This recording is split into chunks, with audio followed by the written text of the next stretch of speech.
there's an animosity or like sales versus marketing, marketing versus finance. It ain't that. It's just a company. And so many things in marriage and friendships and companies can just be solved by great communication. Now, I'm not saying that's easy, and I'm not saying that everyone can do it, and I'm not saying that there aren't toxic workplaces which don't allow that.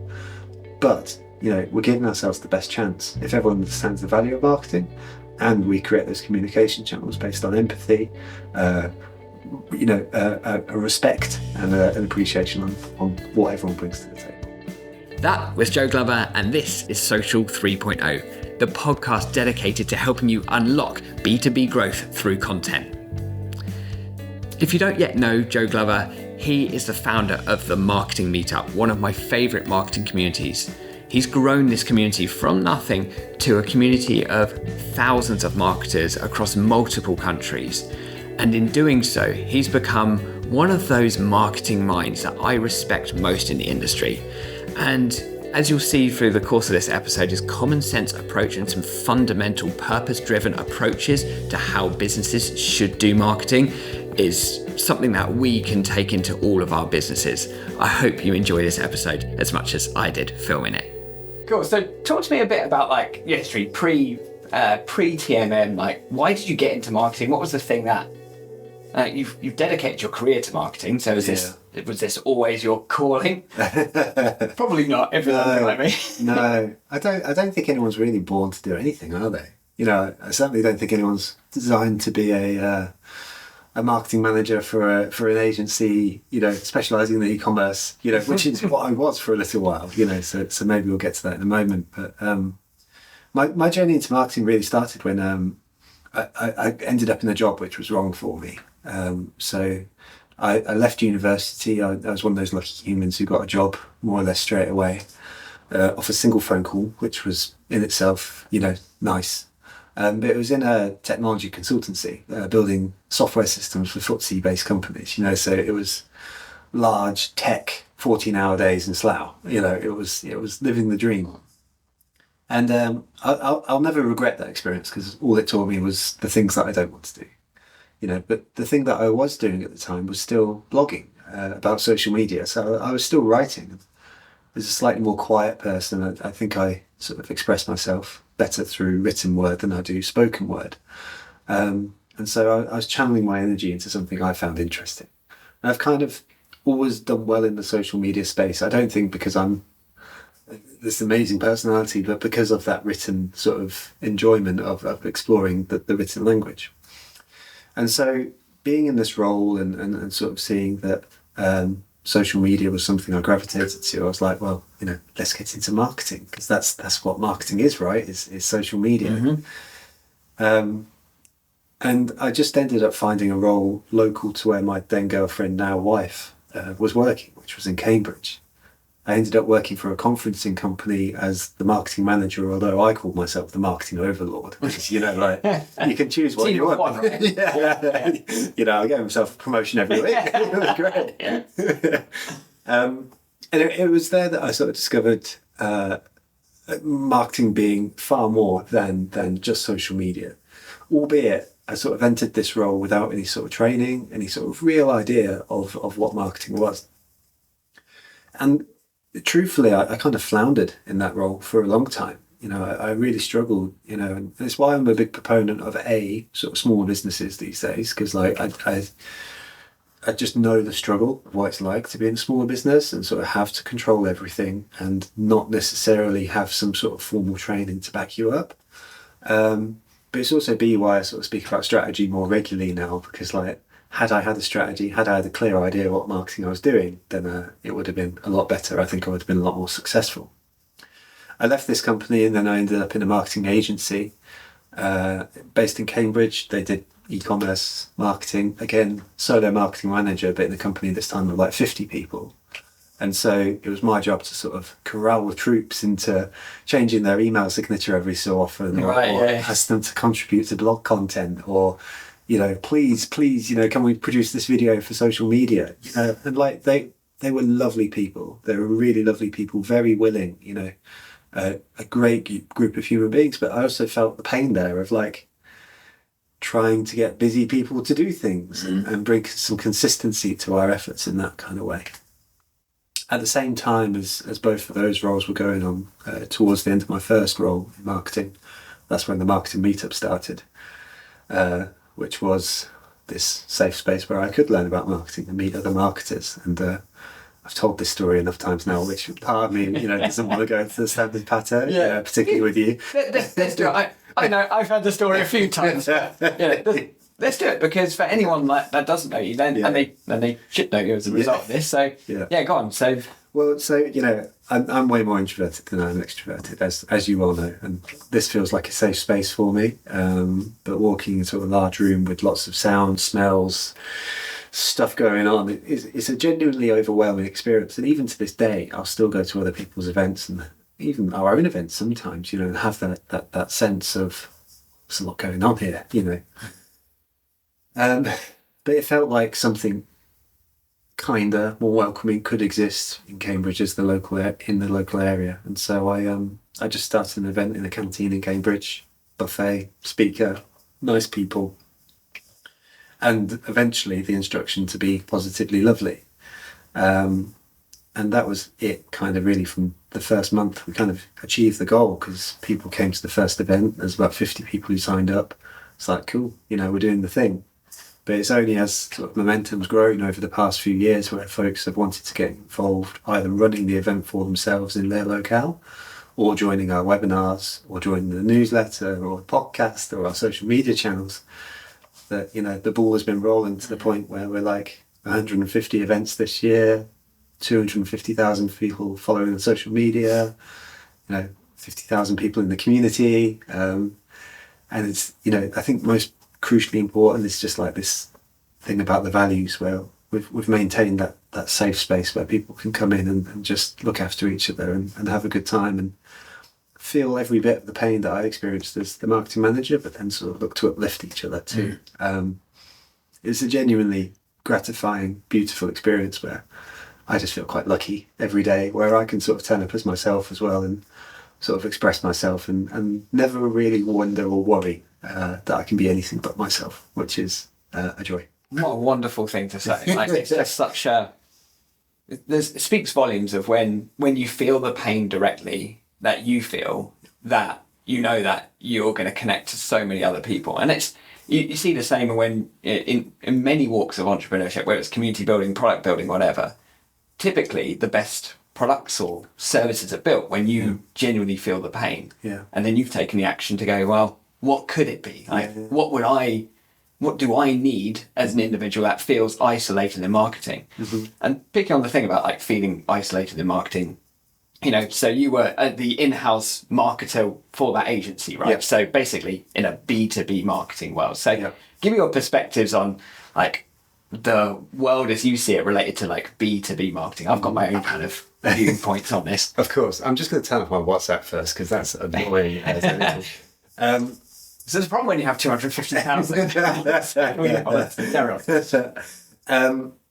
So my view on B2B, I think to start off with, my sort of general belief is that it's all just marketing, isn't it? 100%. And so we spend a lot of time sort of looking to point out those differences, don't we? And sort of say, B2B is this, or does this apply to B2B? And I get it, because there are differences, but for the most part, it's just marketing. Correct. I'm aligned. Cool. I'm aligned. So even though like I talk all about B2B, that's really the thesis that I have as well. So absolutely. Good. Yeah. Well, let's have a conversation where we agree with each other. Yeah, exactly. Go on then. So we overcomplicate it in marketing, try and categorize, look for differences, but explain some of the specific challenges you'll face that are unique, right? Yeah. So Can I reframe it to, of course you can. The best thing I think about B2B marketing, the thing that I love the most is just getting super specific with people, so like I know that I need to reach the head of e-commerce for Screwfix because they have a media spend of whatever. There is one person who I need to reach. Granted they are part of a buying committee, but that is the person who I need to reach beyond any other person. I have a budget of about 20 quid to reach them. So how am I going to do that? And so like, this was an actual challenge I faced. And like, I sent the head of e-commerce for Screwfix a personalised hammer in the post, which cost about £15 from Etsy with their name on it. And Love it. with the question of like, I think he even said like free audit question mark, because that was like a service that we offered. Now, that particular hammer got posted to LinkedIn, which was also subsequently liked by a bunch of other heads of e-commerce. Did not know that. Tagging in, and it's like, I love that as a challenge. Now, Screwfix didn't come on as a client, so we can kind of go, fine, whatever. But like, by the same token, you do that 100 times because you've got a target list of 100 incredibly specific people who you care about and you can help genuinely. That's such a joyful experience. You can have so much fun. You can take it too far. I've taken it too far. But Want to share? But I mean, like, because you have the time to understand these people, like I found one of these heads of e-commerce had a crochet blog. And so I had some crochet made up for them that sort of said free audit. And we never heard back. Quelle surprise. And like, I have some regrets about that, because maybe that was too far, but I think... there's personalisation and then there's free. It's a bit weird, yeah. But I think just as a joyful experience in like caring about human beings and like sort of saying, how can we get inventive about this? Like, that is a difference you probably don't have in B2C because you're speaking to tens of thousands rather than 100. Mm-hmm. But as an exercise in marketing, sort of having that top 100 list and saying, how can we spend this entire year reaching those people so that in 12 months they buy from us? Incredible. Love it. That's amazing. That I love you speaking to like the value of that, because if you know your target audience well, it's really well defined, which it was in your case. Not everyone has the luxury of having a very well defined audience. No, it's fair to say, or too broad. Yeah. So it sounds like that was super targeted, which is a hugely important part of it. And then it also sounds like yes, it's marketing, but it's very targeted demand creation type of activity. Yeah. And obviously, I think we often see in more business to business orientated businesses, they are kind of seen as a sales support function, feel the pressure of like the constant lead treadmill and that kind of stuff. So any experiences, and talk to that? Well, just to echo that, we still have this same situation in TMM now, that we're still sort of speaking to these unique individuals. And so, even though it feels different, it's very much the same. So it's the same set of challenges.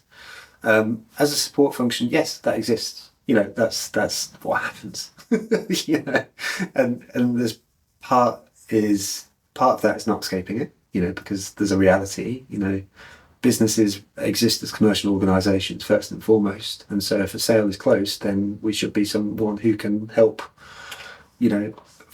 support that for the sake of the business. A business is a collection of individuals pulling in the same direction to achieve a goal, and if the goal is growth, get involved. It doesn't matter what job title says, as far as I'm concerned. Yeah. But, one shouldn't also be subservient to these folks in the sense that, like, it's not a hierarchy. Marketing is more or less important than sales. They are two different things doing different things. And so with that thought in mind, then it's about recognising and communicating. So recognising your value. So where do we bring value into this? If you want to use a funnel, use a funnel. We're at the beginning, you're at the end, if that's a useful way to look at it. But then also, communicating this. So going back to sales and sort of saying, how can we have a conversation which means that you get more value from us, and vice versa. Not seeing it as this. I feel like there's an animosity or like sales versus marketing versus finance. It ain't that. It's just a company. And so many things in marriage and friendships and companies can just be solved by great communication. Now, I'm not saying that's easy, and I'm not saying that everyone can do it, and I'm not saying that there aren't toxic workplaces which don't allow that. But, we're giving ourselves the best chance if everyone understands the value of marketing and we create those communication channels based on empathy, a respect and an appreciation on what everyone brings to the table. I love it. So in terms of helping people understand the value, I know it's always a difficult question. I like to put it on you because I often get asked this. How do you help as a marketer in an organisation that feels a little bit under pressure for just fueling sales, we're behind on pipeline, etc. We've all been there, right? Yeah. I've both been in sales and running a commercial function in a software business. The pressure's real. It exists. The commercial realities of the business are real. But sometimes the marketing gets diminished to a smaller subset where it's just like, oh, okay, we just need the lead, just get me the leads, etc. Yeah. Where business don't fully appreciate the more kind of, I'm trying to think of a better word that sounds less rubbish than this one, but like the holistic impact of marketing. I knew you'd appreciate that word. Yeah, it did sound douchey. Douchey was the word I was looking for. So,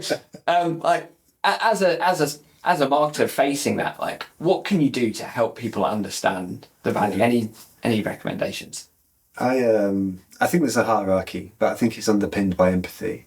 So I think the first thing you do is go, okay, what's your situation? And like directly asking the question, how can I help you? How can I help you understand what you need? What do you need? And so like, if we're having a conversation and you're like sales and you're like, we need leads. It's like, cool, I really want to help you do that. So how are these leads going to be best coming to you? And it may be that they go, well, actually, the thing that we need is qualified leads. And so you go, okay, so you don't need leads. What you need is a very specific type of lead. And so it's not a conversation about 100. It's about a conversation about 10. And you go, okay, cool, that's wicked. And so what does qualified lead look to you? And they go, okay, well, they probably interacted with a few things on our website because they need to know a little bit about our company, because that's when we know that they're really interested. They may have clicked around on a demo and seen that already, and whatever the other criteria is. And so suddenly you've got 3 additional criteria where you can hand over to someone and say, cool, you said that you needed leads. Instead of going away with 100 and sort of like just passing them over to you and you hating me because it feels like crap, instead you've got 5 people who have done all the criteria, but we're also doing our marketing function. And the thing you can say in return to that is like, okay, cool, in order to get that criteria, we're going to need to produce X, Y, Z, and you're going to need to give us the space to do that. But if you can feed that back into us and we're going to work with you to create something special, cool. Like we're off to the races here, And so there's a dialogue that happens there which feels quite useful and special, which moves the conversation away from we need leads to we need qualified leads to we need leads who have done specific things, and you only have that by having a chat. From what I'm hearing, it's about enrollment. So where you're involving the functions that potentially don't see the value, they're enrolled. So how can we work together? Yeah. Give me suggestions and ideas, and let's work together, rather than it being like, this is what we're going to do. Absolutely. Now department, you do department X, you do that bit. Yeah. So we're just people. We're just people. But then there's also this hierarchy bit, which is like, there's a quote from Martin George from Waitrose. It's like the customer director. He was top marketing at Waitrose for a while. And I'll never forget the quote which he lent us, which was, speak the language of business, which is finance. And what that speaks to me is a couple of things. First, put things in financial figures if you can, because everyone can understand it. CFO, CEO, sales, etc. But there's another way of looking at it, which is like, first argue the data, but if you can't argue the data, then argue the examples. So either from yourself or other folks. If you can't argue the examples, argue the logic. It is our belief that we will do these things if we do these things. And if you can't argue that, then argue the magic, which is like, we've got no clue. But we think it's going to work, and we have to take some risks. Because in that situation, like you described, if someone has arrived in a situation where their business is stressed and they need leads immediately, then like you don't get to a different place by doing the same things that what you did before. And so you have to argue some of the magic, which is why marketing is both science and art. It's not one or the other, it's both. So data, examples, logic, magic. Love it. Absolutely. So let's talk about some of the TMM magic then. So we know about your story. We know I would wax lyrical about like what you've achieved and how like, well, I think I said it before, but like, as your friend, how proud I am to see everything that you've done. You're like, and but the thing is, it's not everything is a runaway success like we were talking about earlier. It's like, oh, that didn't quite work. Roll with the punches. Let's just get it progressively better each time. So there are, without going into all of like the tactics and everything you've done for the course of TMM, there will be some fundamental marketing laws that you've applied. Of course, you also have you've also built the best personal development engine imaginable, right? Yeah. Getting the best marketers in the world to speak to you all the time. Yeah. It's just genius, right? There's no better way to get better at what you're doing than absorbing the collective knowledge of the best people at marketing on the planet. Yeah. So, notwithstanding that, what do you think you've learned and really internalized over the last, was it 6, 7 years? 8 years now. 8 years. Yeah. So over the last 8 years then, what do you think that you've internalized that are, fundamental laws that you would tell anyone getting into marketing or anyone feeling like, oh, I'm a bit stuck. Where can I go? What do you reckon? I don't think it's anything crazy. I think we can overcomplicate so many things. We can absolutely overcomplicate it, but the first thing that came to mind is as a life principle. For a long time, I kind of lived my life by some words which are, it's not about you. So 4 words, and that was actually a broader thing about being a husband, about being a dad, about being a citizen in the world and stuff like that, but it definitely applies to marketing.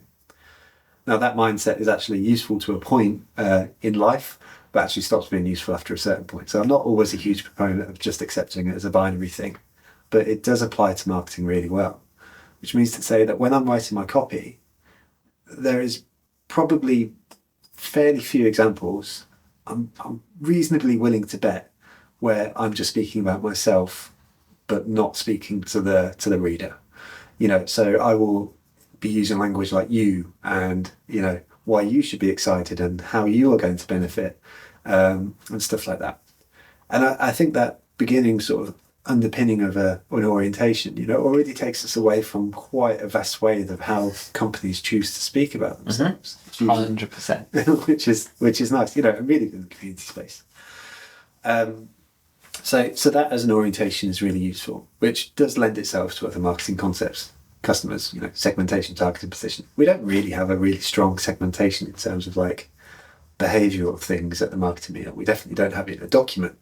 What we have a sense of is that the folks who come to TMM are curious and want to learn, they want to get better. But actually it doesn't matter so much about the demographics. And so with that appreciation, then we just write for people who are curious and want to learn and to get better. So that's our segmentation. And so we do a really good job of speaking to those things more regularly, I think, and also gearing our products to folks in that way.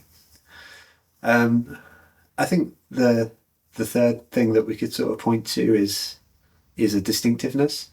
Stuff like positively lovely. As a logo. Something which means that we show up as we do.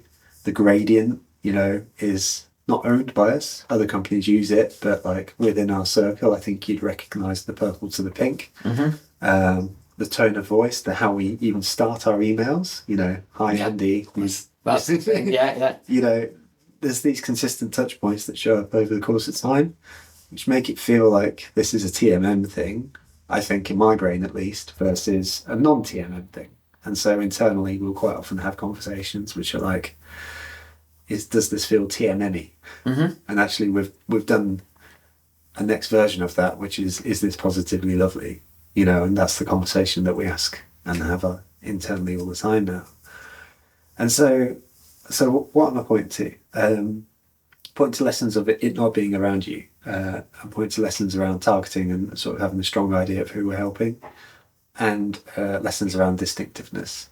I think probably the last thing is sort of there is no better form of marketing than having a great product, and no better form of marketing than having a great product. And so while I wouldn't be the first to call our product great in the sense that look at us, we're amazing, what I would say is that we work really hard to try and make iterative improvements to what we're doing to genuinely help people all the time. And so the conversations that James, Elle and I are having are how can we roll out the next 50 events and every one of them feel as special as the first event that we did in Cambridge, or that amazing event that Andy spoke at in London, and so finding those opportunities to keep on getting better is really, really good. The last thing I'd add on the product thing is also knowing when to switch things up. And so I didn't know this, I had this enforced upon me, but kind of the making of TMM in a certain sense was the period over COVID, where we had to go from in-person events to webinars. All of a sudden it was very, very virtual, 13 locations across the world, to virtual location with no physical locations, enforced upon us because of COVID. And all of a sudden our product entirely shifted. And in that moment, I just realised that our product wasn't events or anything like that. How we show up is for the community. And so that's the thing that we have to prioritise. And so the lesson there really is the thing that you think you do isn't necessarily the thing that you actually do for the customers. It's often the case. So yeah, there's a few things that... Yeah, it speaks...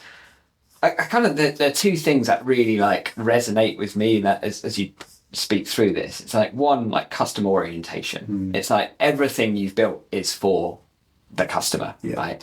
And that never goes away, and that shows whenever you're building a brand. And we'll come on to brand in a second because it's such a nebulous term, but I was going to pick up on that now, but we'll come to it in a second. But that customer orientation transcends everything that you do, because you're still focusing on the reason that you created this in the first place. And it's so easy for businesses to lose that as they grow, different management teams, different leadership teams. Forget the why, forget why did they start? What was the purpose behind this? How did it feel? And it's so interesting because I see a lot of parallel between Richard Branson 40 years later after the first Virgin Atlantic flight still has the same application of his brand, how he feels, how it should feel, how he felt flying on TWA and the other nonsense airlines that had horrible experiences in. And the reason, basically the reason for being still exists 40 years later. I feel that with you, you're questioning yourself, does this feel positively lovely? Does this feel like our thing? So it's about, understanding why you started, but it's also, having that strong and clear point of view that many businesses are scared to have, because this isn't for everyone. Some people might turn up to one of your webinars and be see the comments thread, this is lovely, amazing. Something like that, too sickly sweet for me, I'm not into it, but it's self-selecting. It's if you want to be part of this is who we are, right? And this is who we are, and you are welcome. Which is, the orientation bit. Exactly. If this sounds like a bit of you, come join us. But if it's not, that's totally cool.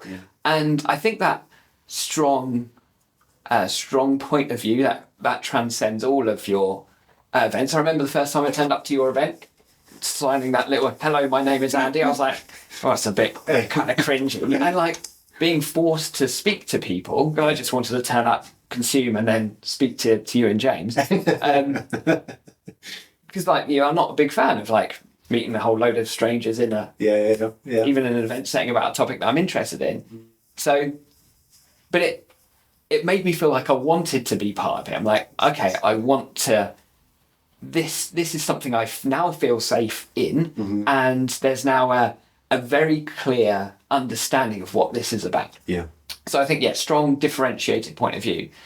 And you could loosely call that brand, right? Brand isn't a logo, which many people think. It's being able to question with every decision you make, is this something we do? Is this us? So I think that speaks volumes, and too many businesses don't take the time to be introspective enough to go, what is our view on the world? What's the reason we exist? And how will we use that to orientate ourselves towards those people that we really want to serve? So it's hard though, as companies get bigger, right? Because we're still a team of, it depends how you define it. As a internal team, there's 3 of us, and then there's 50 of us extras, organisers around the world, maybe 60 now. And so I don't expect them to have internalised the TMM story in the same way as I have, because I mean, it was essentially my story. It was my life for a little while, and so I can see how when you get to a 75-person company selling glue for, wood craft people, or whatever, how a founding story may not have the same cultural resonance in the same way. I think that's fair. And so I can see how it happens, but I agree with you that it's important if you can. And there's probably a founding story in that wood company about, in that glue company about a craft person who wanted to find a better glue and couldn't find it and so made it, Yeah. Which is a beautiful story, and if you get excited about that, then that's, it's wonderful. And then that becomes the guiding force behind your culture, and I think maybe it's not a marketing concept. I think actually the thing that TMM has done, and I think it speaks to the points that you were making just now, is that we've done a good cultural exercise rather than a good anything else exercise. The thing that we've been obsessed with is culture. And with that spirit in mind, that's how our organisers show up, how our sponsors show up, how our speakers show up, how attendees show up, how we show up.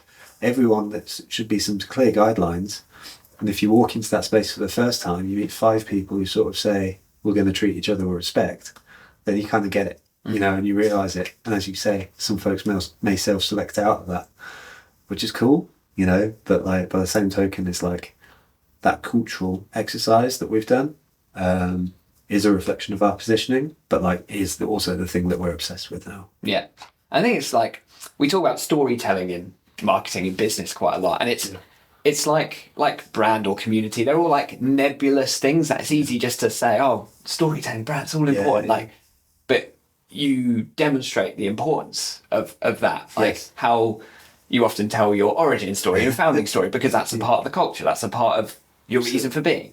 And also whether it's the glue company that you reference, or whether it's Virgin Atlantic, or whether it's in what we built at Content Cal. Yeah. It's all a story, Absolutely. And, that makes it sound like, oh, it's made up. But no, it's the story that connects and binds us, a story of maybe triumph against adversity, or like, whether it's a story against like David versus Goliath.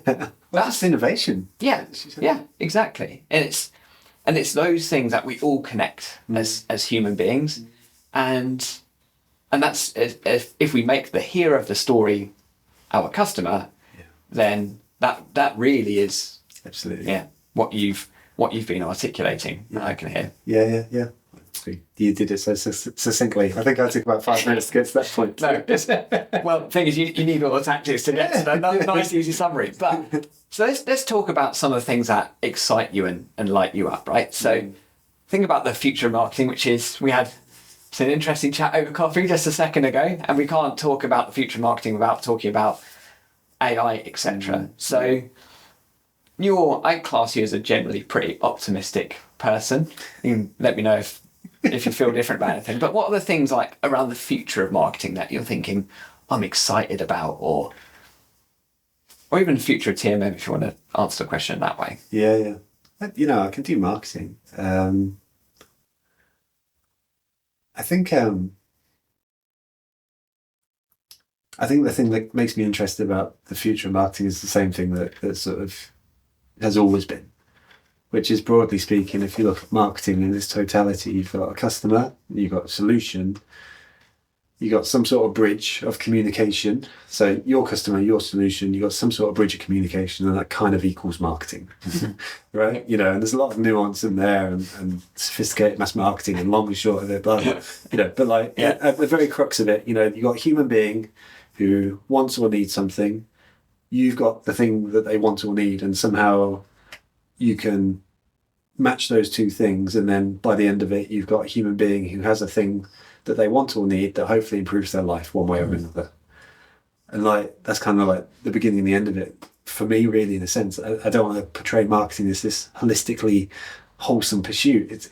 It's not, in a lot of ways. There are some terrible companies who engage in marketing tactics, but to use marketing for those ways, to improve a human life, to get a campaign out that sort of changes perceptions around something that feels bad and make it good, to spread the word about humanitarian stuff, not that I would claim that I'm doing those things, but those things, those techniques, those tools that we have available to us as marketers, are phenomenally powerful and can be used for good. And it's like, cool, that's exciting. That's good stuff. And it's an interesting thing because sometimes we have to step out our marketing bubble. And like the other day I was watching a TED talk, and it was about the future of AI in marketing, and it being a TED talk had a far wider audience than just a marketing audience of, just marketers.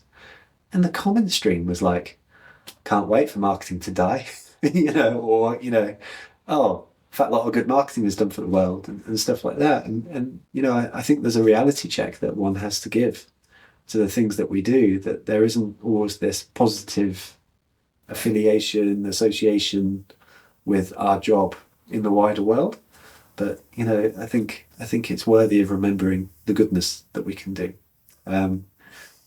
There is a point which is layered into that, which is around the whole purpose argument in marketing. And like, I'm slowly becoming more comfortable with a position on purpose, in that I don't think it's a marketer's responsibility per se to engage in purposeful acts as part of our job role. We are there to further the interests of our companies as a commercial entity in 99 times out of 100. That's what we're there to do, probably. But I think as human beings, I do think there is a responsibility for us to be really taking this purpose conversation really quite seriously in our roles and being proponents for it. Because like, the world doesn't get better unless human beings decide to make it better. And there's a bunch of things that we can do to help on that journey. And yes, mayonnaise doesn't need a purpose, but Unilever could be encouraged based on some customer research that X% of their customers really care about this stuff. And so, we are going to invest more in CSR or whatever it may be. And we can use our lens with the customers in that way too. So I'm excited for a slightly more purposeful lens on marketing as well, accepting that it's not part of our role. But you know what? Stuff it. I want it to be. So let's talk about who inspires you. Like we said a moment ago, like you get the opportunity to speak with some brilliant marketing minds. Yeah. And I know you also look outside of marketing to inspire you, etc. So what are the things or the people you look to who do you also recommend that others might want to follow as well to continue leveling up? Because marketing sometimes seems simple, sometimes you overcomplicate it, but also like at its core it has like a real strong purpose, like you were talking to. So yeah, what would you suggest? There are plenty. Get a surprise. So what's like your must-read list? Like the newsletters that you also read, people that you follow. You're like, okay. So positioning: April Dunford, Louis Grenier. Messaging: Diane Weiridu. Social media: Sophie Miller, Annie May, whose last name escapes me right now. Hodge, yeah. Richard Cook. Behavioural science: Phil Agnew, Rory Sutherland, Richard Shotton. Strategy: Bryony Thomas, Asia Arangio. Marketing in its totality: Mark Ritson, is the Don. Copywriting: Dave Harland, Eddie Schleiner, Harry Dry. Video, Mr. Sandbrook, James Sandbrook, likes his video. General inspiration: folks like Max Hoppy, Sophie Cross.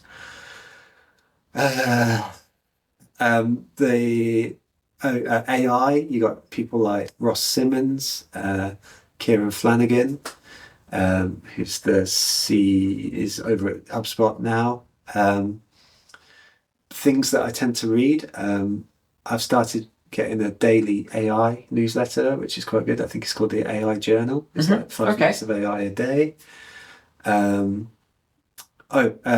Sivers, his books are delightful. Very wholesome human. So he sort of speaks on living in general. And then sort of like I'd listened to a lot of podcasts, but it's like the whole the rest is stable. So the rest is football, the rest is history, the rest is entertainment, the rest is politics. Are probably my four sort of like go-tos. Okay. I do a lot. Then books. I've enjoyed The Psychology of Money quite recently, which I thought was an excellent reframe on money stuff. On AI, you got someone like Heather Murray as well, who's AI for non-techies. She's great. What other books? Man's Search for Meaning, I found really deep, and it's quite heavy, but sort of changes your worldview. I love things like that. Yeah. Those are the ones that come to mind immediately. Is that it? And just to make it a little bit easier, all of those people you listed off, because I think I can remember a LinkedIn post from you with those people. So your memory is incredible. Very good recall. But essentially, you've had most of those folk on Marketing Meetup. Yeah. So well, that's how it works. I like someone's work and then I ask them to come along. So it's a brilliant thing. Like your strategy of self-development is amazing. Build a business out of getting smarter. Yeah. Well, I hope I get a job one day. You know, it's one of those things where it's like, you know, if TMM goes to pot, which I hope it doesn't, then I hope someone would employ me. So, otherwise, this has been a lot of self-development that's been quite wasted. Oh, mate, like this has been such a fun chat. I've absolutely loved it. Bring it in, and anyone can see how short I am compared to you. It's so tall. Thank you so much for watching or listening. And we'll be back next time with some more B2B leaders sharing more of their expertise around how they build brands and how they drive growth through content and community. Be sure to click like and subscribe to help this podcast grow, and I'll see you soon. Bye-bye.